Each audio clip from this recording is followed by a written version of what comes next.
Now we move to Ireland. Professor Maeve Lowry from Trinity College in Dublin that will be tell us about the cholangiocarcinoma landscape in Ireland. Thank you, and thank you, John and Lorenzo, for the opportunity to present today. It's my first time at this conference, and congratulations to the AMMF. It's been just a wonderful day of really interesting and innovative talks, so thank you for that. So yeah, Angela, I call it challenges and opportunities. But we didn't see each other's slides. We prepared our talks separately, but there's a lot of overlap, as you'll notice. Although there are also some differences. I thought I'd start with the basics because I read about a survey a couple of years ago that 1 in 10 people could not identify Ireland on a European map, and 4% thought that we were Denmark, and 2% thought that we were Iceland. So here we are in Western Europe. We're a country with a border. So we're comprised of an island nation, Northern Ireland in the north, and Republic of Ireland in the south. And our population is growing. This is the most recent census figures for Ireland. We're now just over 5 million people in the Republic of Ireland. And that's the highest population we have had in 200 years. And it's rising because of a growing birth rate, yes, but also because Ireland now also has net inward migration, which is now significant. We're doing rather better economically than we have done for many, many years. And that thankfully has led us to develop and become a much more diverse nation. So rather than be purely a Caucasian population, we now have much more ethnic diversity within our population. We are not the healthiest nation in the EU, so we have the second highest rate of obesity within the European Union. We have relatively high alcohol and smoking frequencies in addition.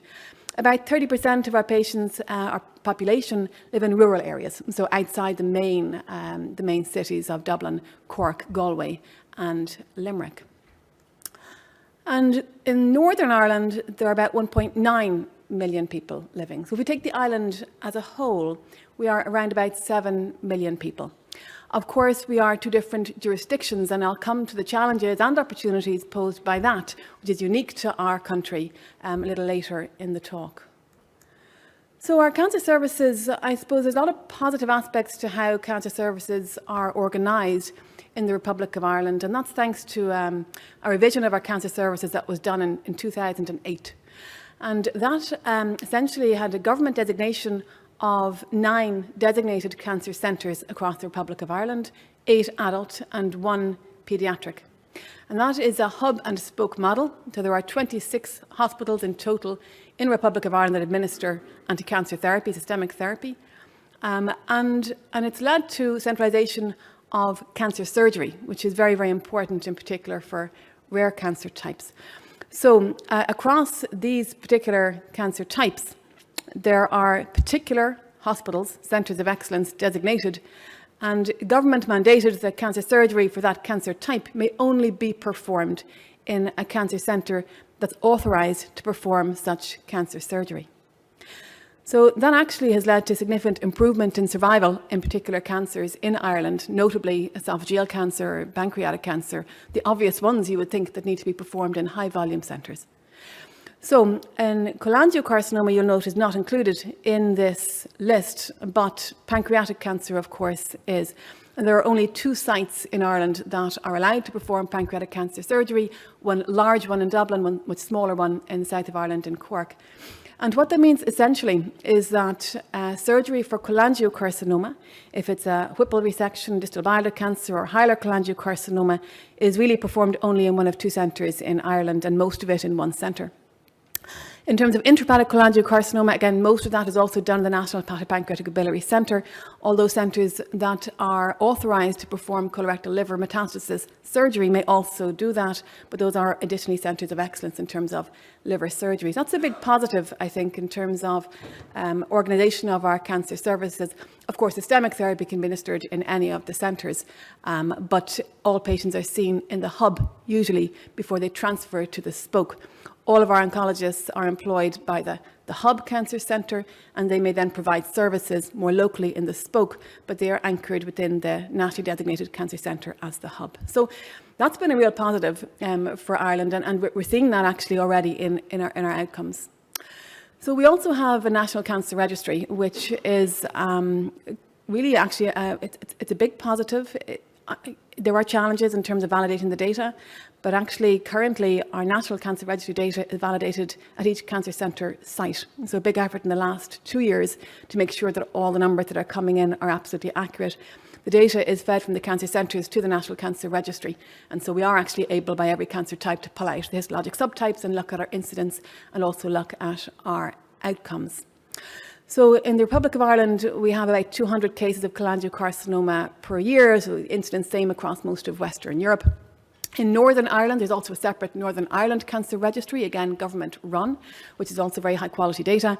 That number includes gallbladder cancer, so it's about 50 or 60 cases per year. So in total, about 250, 260 cases per year on the island of Ireland, which is comparable to other developed countries.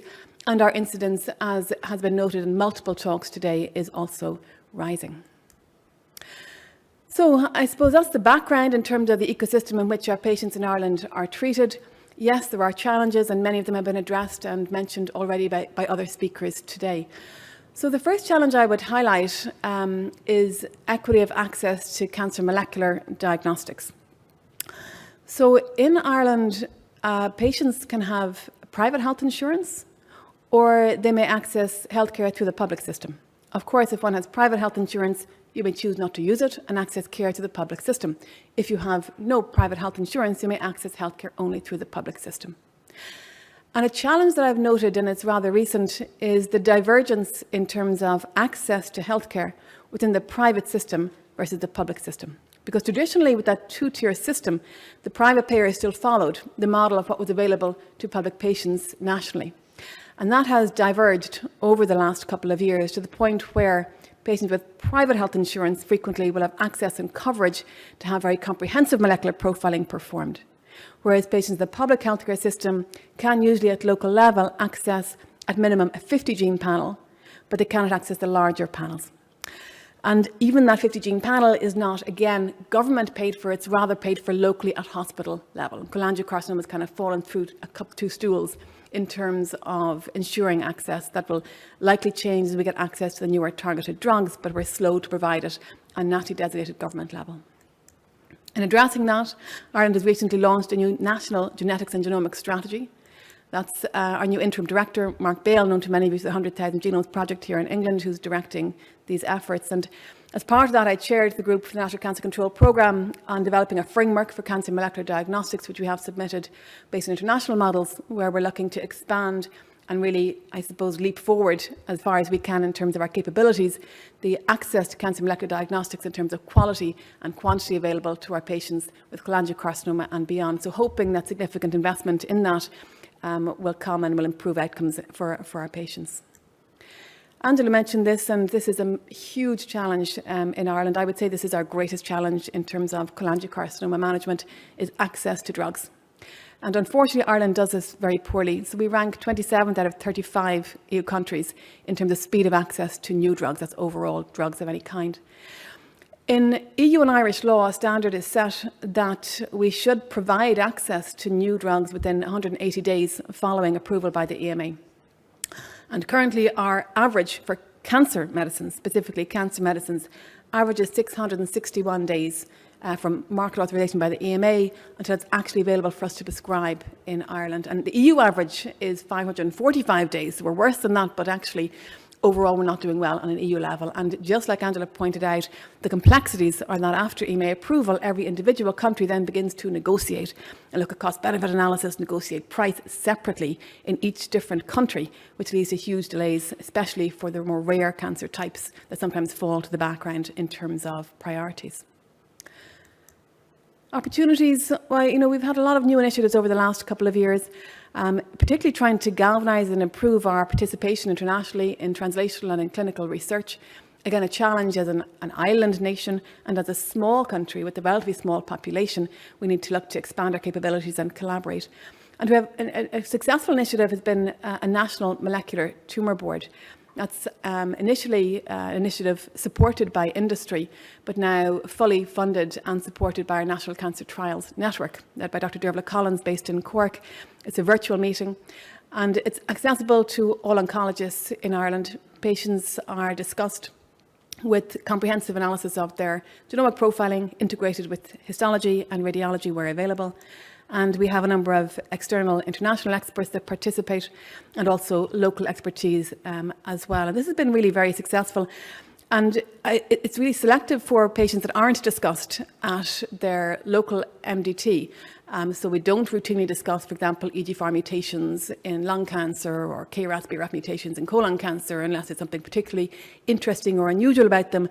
This is reserved rather for more unusual or challenging cases, rare diagnoses, and so actually patients with cholangiocarcinoma are very frequently discussed at this meeting, and it's been very, very helpful actually in terms of sharing expertise nationally.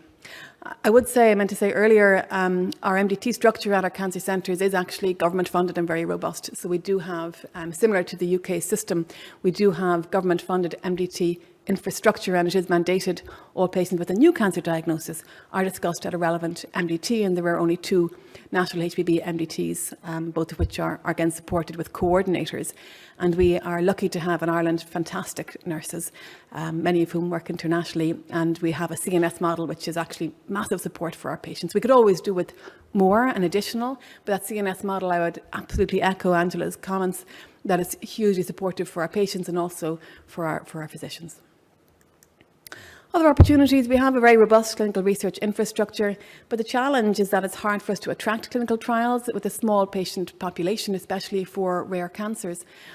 Another challenge is that, in Ireland, we don't routinely have protected academic time for our clinical investigators and for our oncologists. I'm lucky in the job that I have that I do, but there aren't all that many jobs that integrate that. And it makes it harder for our PIs to really build a proper research program in that way. But we do have, again, a nationally funded network which is able to both foster, support and encourage and sponsor clinical trials, both industry sponsored to distribute those to 12 key sites that deliver cancer clinical trials in Ireland, but also to sponsor investigator-initiated research and also to facilitate our participation in collaborative research and in collaborative group studies.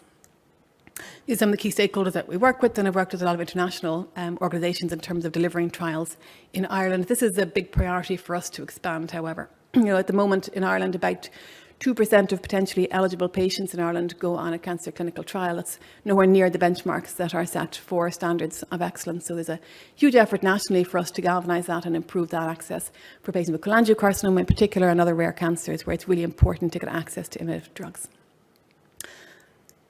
So other opportunities, just a plug here for my new colleagues that some of you will recognise. So Dr. Gráinne O'Kane, she's just returned back to my institution from Princess Margaret Cancer Centre, where she worked with Jennifer Knox. And she has a particular interest in primary sclerosing cholangitis and in early onset cholangiocarcinoma. And Adrian Murphy, known to many of you from ex-Johns Hopkins Cancer Centre, now at the Beaumont RCSI Cancer Centre, and a particular interest in phase 1 clinical trials and in targeted drug development in cholangiocarcinoma. So we're kind of lucky that we've had an influx recently. I guess we traditionally always exported our doctors, but we're really trying to rehouse them currently. And we have quite a nidus of PIs in Ireland with the background and with interest in translational and in clinical research in cholangiocarcinoma. Just a plug to say we have excellent investigators and certainly looking for new collaborations, both translational and clinical research opportunities.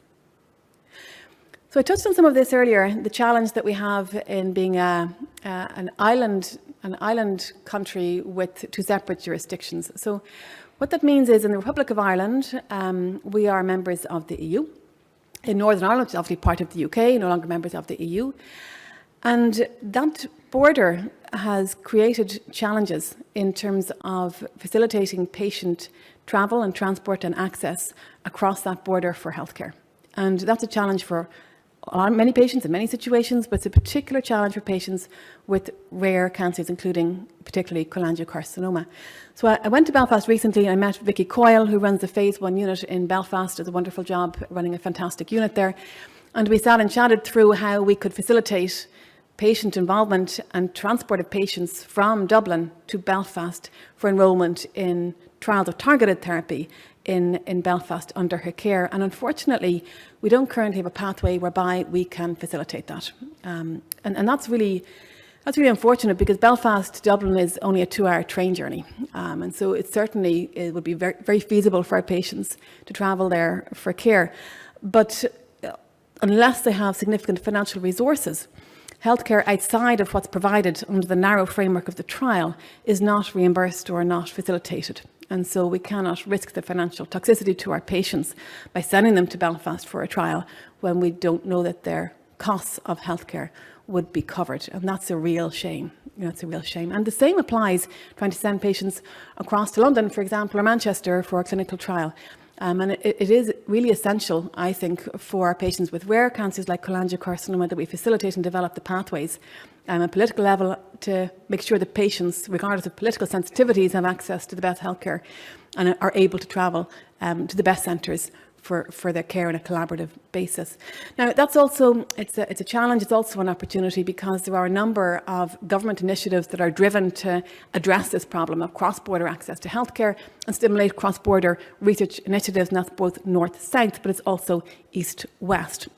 These are examples under a recent Irish government-funded initiative for cross-border research collaborations of some of the cancer programs that were funded. And as part of this, which is called the Shared Island Fund, it's under the Department of the Taoiseach in Ireland, our Prime Minister in Ireland, we established an All-Ireland Cancer Research Institute, essentially a virtual institute which links together researchers in cancer, both clinical, translational and basic, both north and south of the border, trying to create a nidus or an infrastructure whereby we can develop collaborative, innovative solutions to some of the challenges that I've outlined earlier. So there's actually a lot of funding, both at EU level, which is called the Peace Plus Collaborative Fund, and others, which are directed particularly at stimulating collaboration between the Republic of Ireland, the UK, and particularly Northern Ireland. So there's opportunity there also to, of course, not just for cancer, but particularly for cancer, for us to perhaps leverage some of those opportunities going forward as well.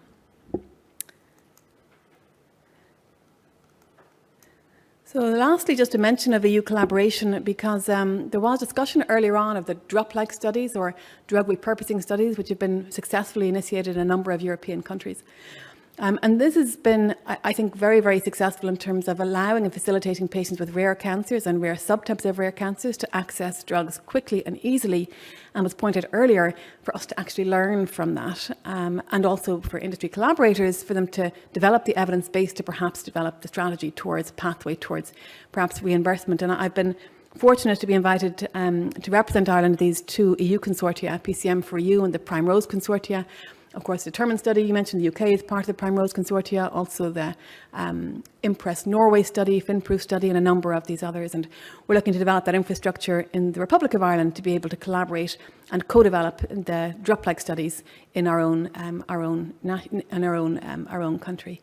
And then, too late to add to the slide, but just because Julian's here, I wanted to mention that we learned last night that we had a successful grant application under an EU translational research initiative, the TransCan3 proposal, to develop between Ireland, France, Italy and Germany a collaborative translational research network which is going to focus specifically on addressing the problem of resistance to targeted therapy in cholangiocarcinoma. So that's a translational research programme focusing on organ generation, patient-derived models of cancer, and some more basic fundamental analyses looking at the mechanisms of resistance to targeted therapy. So it's looking forward to working with Julian and Arndt Vogel and the others who are leading on that. And then I just thought I'd finish with a really nice picture of Ireland, because why not, right?